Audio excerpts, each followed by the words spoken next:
saya nak buat sharing sedikit dan saya akan bercakap dalam bahasa Melayu. Boleh? Boleh. Saya boleh cakap Mandarin lah, tapi only the bad words lah. Right. Okay. So, terima kasih Mr. Benson Gan untuk menjemput saya buat sharing hari ini. Tapi sepatutnya saya yang kena berterima kasih dengan Mr. Gan. Ya, kerana saya nak berkongsi testimoni. Saya ada 2 testimoni saya nak kongsi pada hari ini. Pertama, testimoni tentang diri saya sendiri. Saya baru baik dari COVID. Ya. Dan saya rasa saya baru kena tau. Dan ini pertama kali saya kena COVID. Sebelum ini saya tak pernah kena COVID. Isteri saya kena COVID, saya tak kena. Ya. Kawan-kawan kena COVID, saya tak kena. So saya rasa macam saya takkan kena COVID lah. Siapa dalam bilik ni tak pernah kena COVID lagi? You tunggu sekejap, you punya turn mesti sampai ni. Orang yang paling takut kena COVID, Mr. Gan, ya, juga kena. Ini orang banyak takut COVID. Bila dia nak tekan itu lift, dia pakai dia punya dia takut, tapi kena juga. So yang mana belum kena, saya rasa you be careful lah. Now, what happened to me was, dalam 2 minggu lepas, saya pergi training. Ya, ini training banyak rough, banyak hard punya training. Sangat keras punya training. Ini MLM training lah. Wah, start pukul 9 sampai pukul 12 malam. Mesti mau duduk dekat kerusi ya. You kena depan sikit, half of your kerusi tak boleh sandar belakang. Daripada pukul 9 sampai pukul 12, 3 hari. So dalam itu training, wah, saya mesti berjaya, jerit. Tapi bila sudah balik, saya sudah sakit, sudah kena COVID daripada itu training. So saya ingat saya sakit tekak sebab saya jerit banyak lah. Tapi actually lepas 3 hari, 4 hari saya belum test lagi. Masuk hari ke-5 baru saya test. Bila tengok the COVID test, saya dah kena positif. And then saya belum ambil apa-apa ubat lagi. Saya tak ambil apa-apa suplemen. Kemudian Benson telefon saya cakap, Samsul, I dengar you ada kena COVID, you mesti mau ambil Metadicol. Dan saya cakap, yes, saya memang nak beli Metadicol untuk saya dan untuk mak saya. Mak saya ada kencing manis. Kemudian saya ambil Metadicol dan dalam masa 4 hari selepas saya ambil Metadicol, saya cakap pada diri saya sendiri, saya mesti kena sihat. Ya, dalam masa saya sakit, masa saya kena simptom COVID, saya lemah, macam demam, no mood, tak ada mood nak buat apa pun. Ya, you rasa macam you nak tidur saja. Right?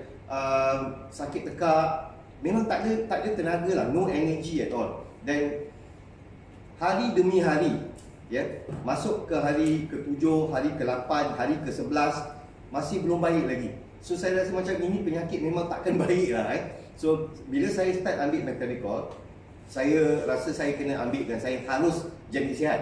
Kerana 4 hari selepas saya start ambil Metadicol, saya ada mula projek baru yang memerlukan tenaga banyak lah. Banyak fikir, banyak kerja. So saya cakap pada diri saya mesti jadi sihat. I must be healthy. Kemudian saya ambil Metadicol dengan kadar yang cukup banyak. Saya ambil 10 spray setiap jam, every hour. Hari kedua 1 botol sudah habis. Ya, saya beli dari Mr. Gan 4 botol Metadicol, 2 botol CRP. Saya ambil 10 pump setiap jam. Hari kedua, semua simptom lemah ke, sakit badan ke, penat ke, semua hilang macam magic. But I have to tell you, saya kena bagi tahu secara terus terang, saya bukan ambil Metadicol saja, saya ambil Metadicol dan juga CRP. Saya ambil 10 titik 3 kali 1 hari CRP. Saya pump 10 kali setiap jam. Kalau you pump 10 kali setiap jam, hari kedua you punya Metadicol sudah habis tau. Dan tak sempat habis 1 botol, I sudah okay. I'm already okay. Satu simptom pun tak ada. And in fact sebenarnya selepas saya okey, saya rasa lebih bertenaga kalau dibandingkan dengan masa saya sebelum kena COVID. Okey, itu testimoni yang pertama. Testimoni yang kedua, saya beli 4 botol Metadicol daripada Mr. Gan kerana mak saya ada kencing manis. Sebelum ini, mak mertua saya, mak mertua is isteri punya mak.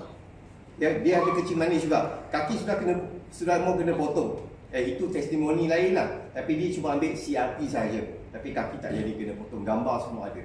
Saya boleh tunjuk. Tapi this time mak saya sendiri, dia ada kencing manis dah lama lah. Kadang-kadang kan orang yang lagi rapat dengan you lagi susah untuk you convince dia tau. Betul tak?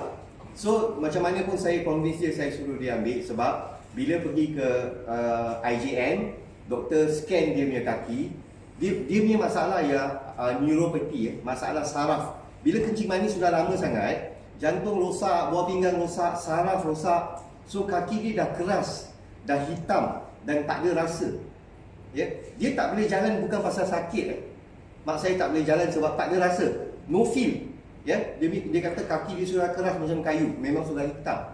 Okay, so bila pergi IJN, saya sudah bagi methodicol tapi dia tak makan lagi. Right? Bila pergi IJN, doktor scan, pada masa itu dia belum makan lagi. Doktor scan kaki dia, belah sini ada 4 blok. Okay? Belah sini ada 2 blok. And doktor cakap kalau tak baik, selepas letak itu stand, itu macam balloon kan, macam orang buat dekat jantung. Kalau tak baik, kaki dia harus dipotong sampai sini, until here. Bukan buku lali, bukan lutut sampai sini. Bukan sebelah, dua-dua belah. Tapi what happened was, saya paksa dia makan methodicol sama macam jumlah yang saya ambil. 10 pam 1 jam, tiap-tiap jam ambil.